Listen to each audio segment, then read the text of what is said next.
Pastor Suzy Antoun, the daughter of the Most High, from Rivers of Living Water.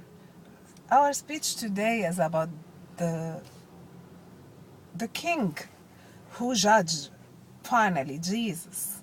In our time, we have judges who judge people, but in the old time, in the time of Jesus and previously, was the King who was the highest authority, who can judge person, execute and do whatever command he will command will be his word. The word of the king is rule.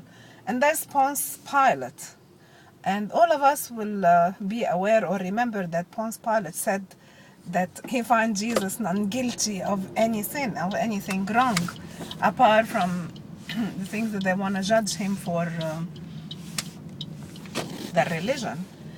But him, as a final and highest authority on the world in that time, he judged Jesus as innocent. And Jesus was, of course, innocent. But the thing is, when you go into a prison place, and into that prison place, the prisoners know each other. They know who is guilty and they know who is innocent. Jesus on the cross, he had two types of criminals. The judge they were executed on the cross, crucified because of something they did wrong. And one of them, he testified about Jesus. He was not guilty. He did nothing wrong, and he has this judgment on him. Isn't it wonderful that our Christ, who's been until today, question about what is the story of Jesus and why and who, and it's a question for every man and woman. He's been judged by the highest court on the human realm, on his time, as he being pure, holy, and no, he did nothing wrong to deserve that punishment. And even with the criminals, people who know crimes, they testify about Jesus that he's an innocent and he didn't do things wrong. Now here is the other judgment of the highest court of the time with Ponce Pilate. When he said about Jesus, he wrote on top of his head, Jesus of Nazareth, King of the Jews. And like Pastor Prince, Joseph Prince, I was just listening to it and yesterday, and I heard it once before. I was just so amazed about the interpretation. First letter of every word of that, Joshua, He Nazarene, He El Malik,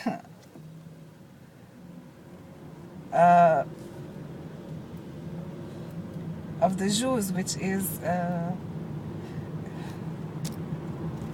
Yehud, something on that line. You can check it on Pastor Prince teaching in the YouTube. And those four letters, it's the letters of the name of Yahweh. And they were made because on top of the head of Jesus was written that the judgment of earth said that he is the King of the Jews, and on top of his head the judgment of heaven said that he is Yahweh. Yahweh was the word written on the top of Jesus' head on the cross, on that piece of wood who was in there. Isn't it wonderful, all those things that even his enemy testify about him? But now, this is the point that I want to raise, that Jesus is pure, is holy, he did nothing wrong to deserve death, and he was exchanged with Barabbas, the son of Abba, who was a criminal like you and me, and he set Barabbas free to take the judgment of Barabbas on him. We spoke about that once before. But now today you talk about something very, very critical. If a crime happened 2,000, 5,000 years ago, it's still a crime and still need to be addressed.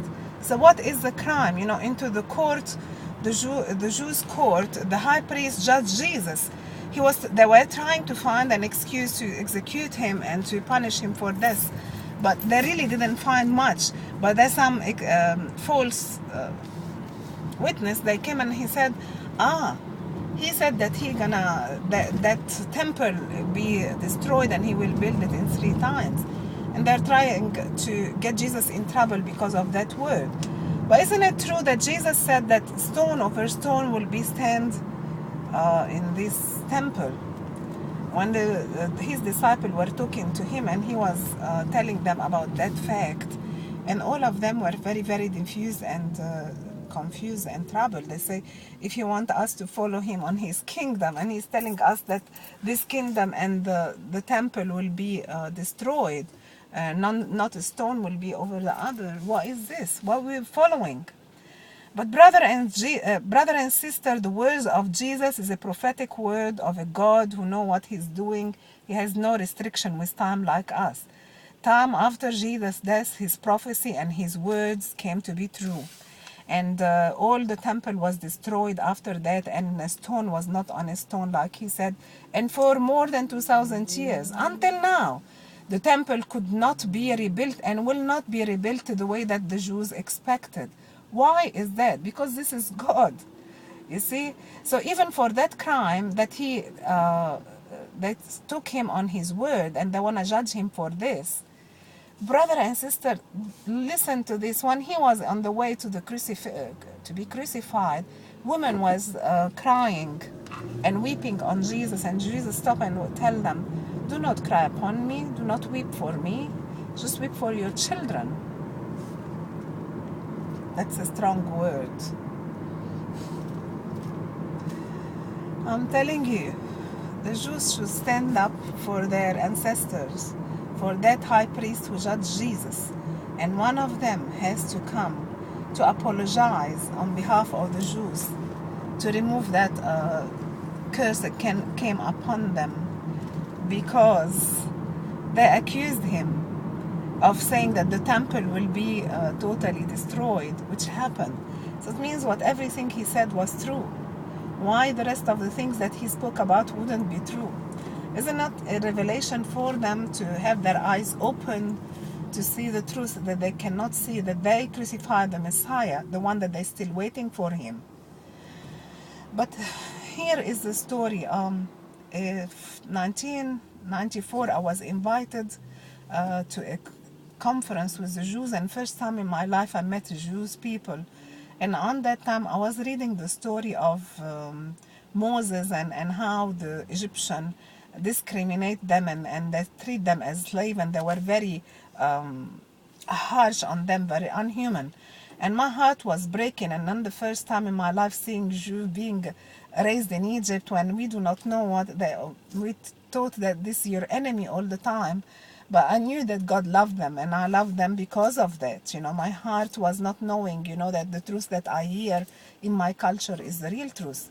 But even that, God raised me on that day, and I was looked like an idiot in the eyes of many. And I came to a Jew in front of everyone, and I said, I want to apologize on behalf of the Egyptian who tortured the people of God, and to the Jew, and I want to apologize to you as one of the descendants, being and having the pure blood of pharaohs in me. I stand there and apologize in public for you, for all the bad treatment who happened to you in my country on that time. And on my eyes of my husband and other people and everyone in the congregation who do not understand this, even me, I'm telling you the truth, I was just a baby Christian on the time. I didn't understand what is that. But we have been praying on that time, the Lord's Prayer, and when it comes to the point of forgive us as we forgive others, I felt like I need to be forgiven for the sin of my ancestors. So none of that will come upon me. That was just a simple impression came to my heart, and then I expressed it by apologizing publicly to the Jews about all what the Egyptian did to them in the time of Moses.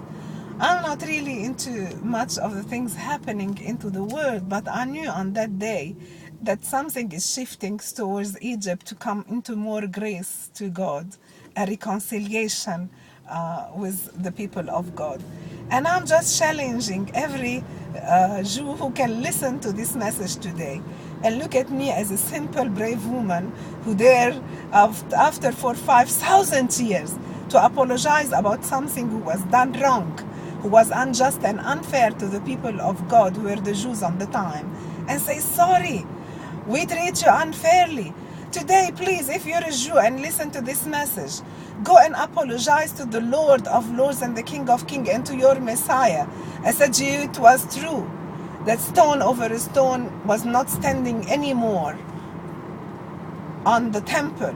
And we can't, by all the spiritual and all the human effort and all the political technology we have and authority on the earth, we cannot rebuild our temple, which bring your presence back to us again. Sorry, you are probably our Messiah that we didn't recognize in the time.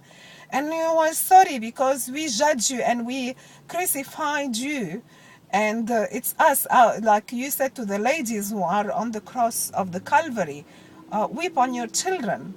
See how much you cannot see the lover of your soul, the one that you put on the cross, and the next moment you wipe your tears. I see that picture in Jerusalem when I was there in that conference, never left my heart. Jesus is like the stone who's just left there, the weeping stone.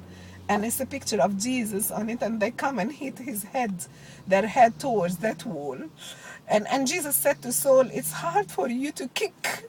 You can't kick that anymore. Please open your eyes. And my tears while I'm driving, I'm giving this message because I couldn't put it later.